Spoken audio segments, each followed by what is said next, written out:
This is the incline error 7, which is related to an incline fault. To isolate the incline, if you can't in any way disconnect the incline from the motor down here, you can isolate the incline so it won't work. So then the customer can use the treadmill speed up and down just without the incline. So the procedure is to press and hold stop, and also press and hold speed down until it beeps.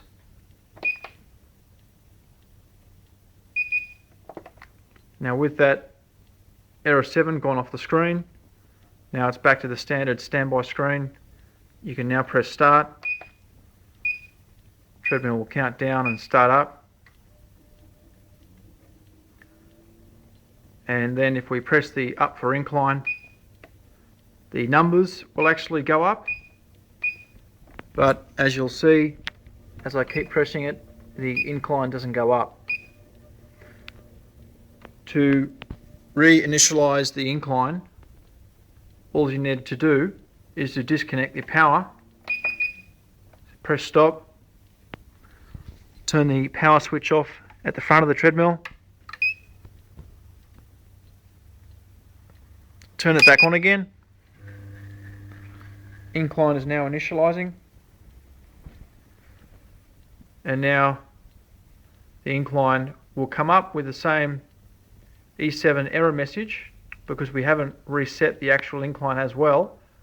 So now what we do is to recalibrate the incline. This number here should be around about 280.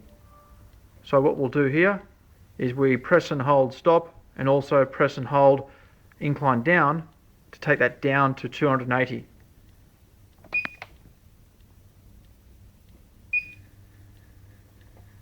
As you can see, the numbers are going down, and also the incline is winding down as well.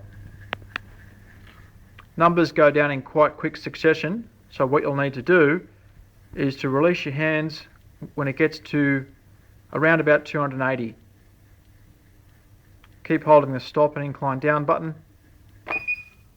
Let go like that. Now it's back to the standard standby screen. Just hit start. Counts down, then starts up. As you can see, it'll go for longer than 7 seconds, which is the fault time, that it will come up with a fault within 7 seconds. And now we can also press the up button. The incline numbers go up, and you'll also see the incline going up and also going back down again.